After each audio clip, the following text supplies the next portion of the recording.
करके हम आगे बढ़ने का प्रयास करें। बहनों भाइयों, अब की बार हमारे प्रोफेसर साहब ने जो बात कहा, अब की बार नहीं तो कभी नहीं।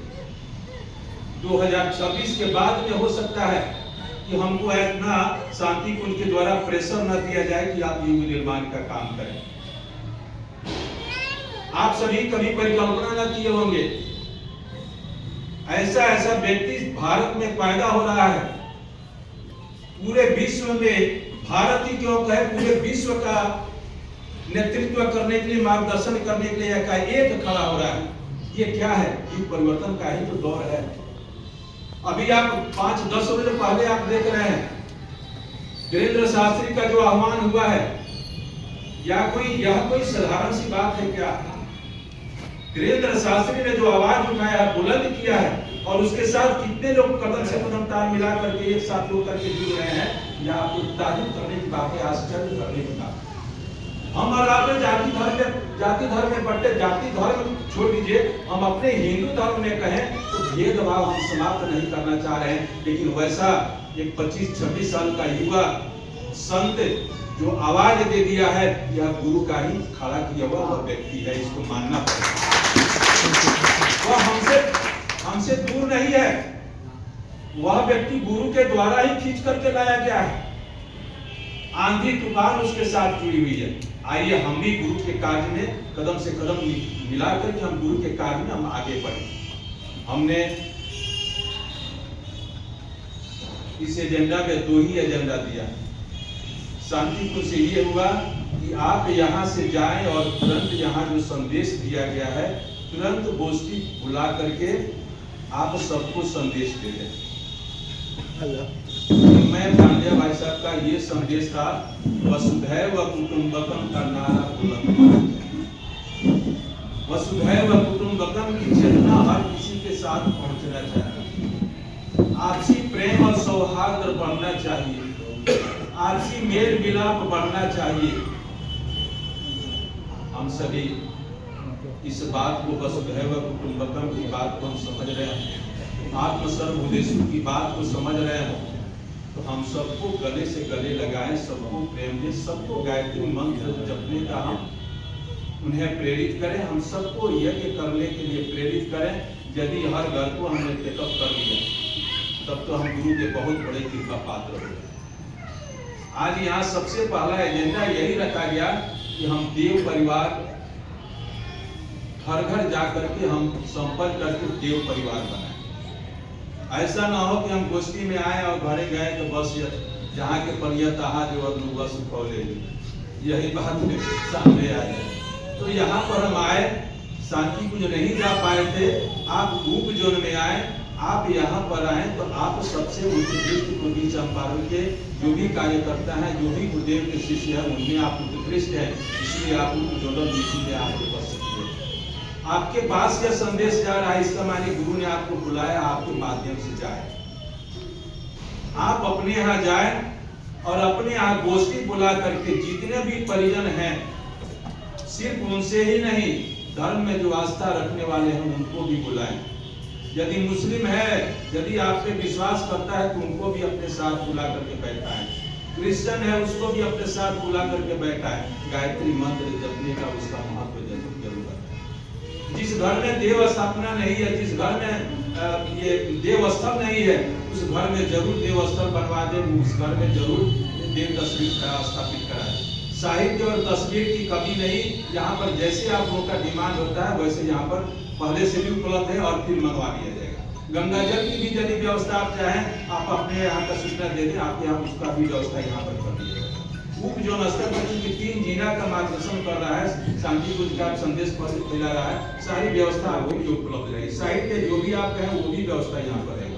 तो पहला काम ये है कि हम अभी से जाएं तो जिस तरह से मिट्टी का तेल जो है रखा जाता है, पसरते चला जाता है, हम कड़ी से कड़ी लोगों को जोड़ना शुरू कर दें, देव परिवार बनाना शुरू कर दें। हम जाएं तो कार्यकर्ता को इसलिए तैयार करें, देव परिवार अभी से अभी बने। पहला काम ये है, तभी हम जन्म शताब्दी की पूर्णाहुति हम कर पाएंगे, नहीं तो नहीं कर पाएंगे। भगवान का कार्य देव परिवार जितना ज्यादा से ज्यादा हो जाए, ये हमारे लिए सबसे बड़ी कामयाबी है। दूसरी बात ये है, अभी बातें यहाँ पर 8 फरवरी से हमारे यहाँ कलश, ज्योति कलश यहाँ पर आने वाली है। उसके पूर्व बहुत सारे कार्य हैं इसमें।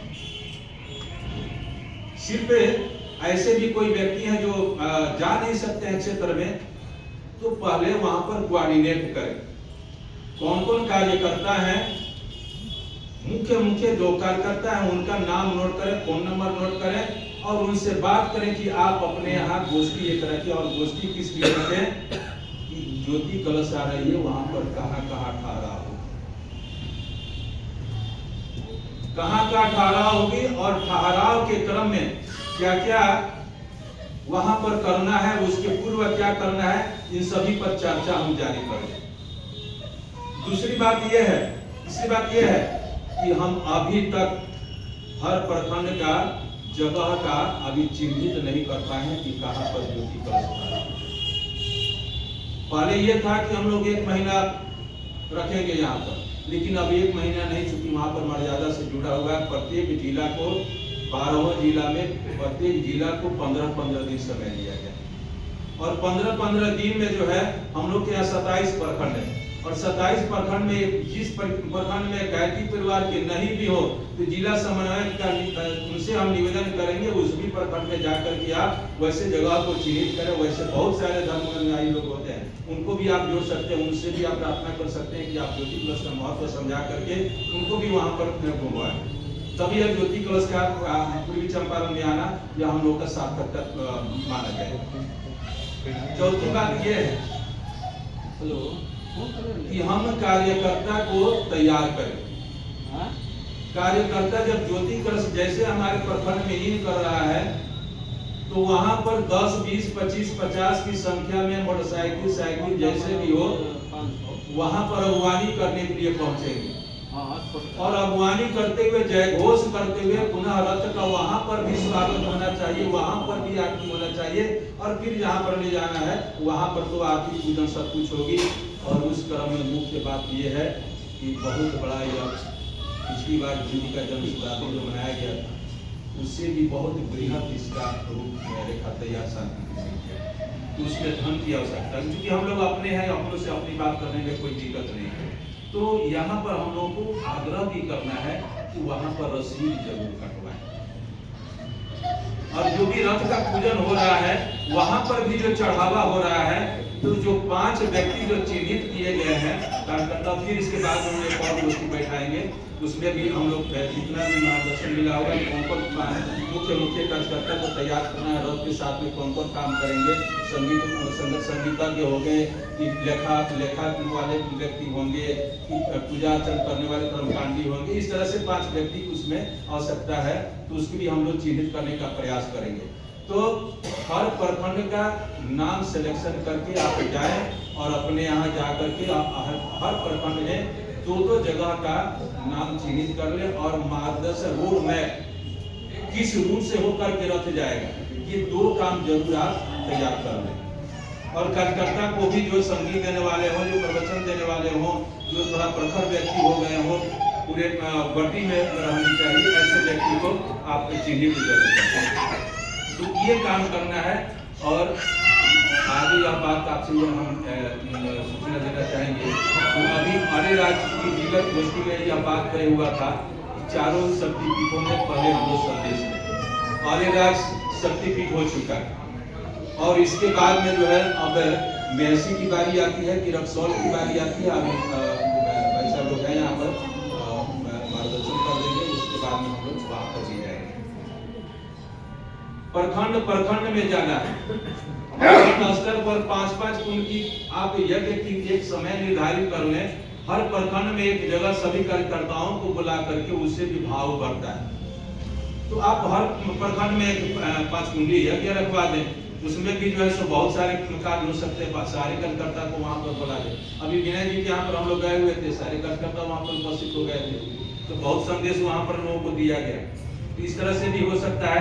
जिला समन्वयक जो है हम लोग तो एक प्रखंड में, मैं जब जिला समन्वयक था, एक दिन में 3, 4, 5 गोष्ठी हम लिए गए, मुझे याद है।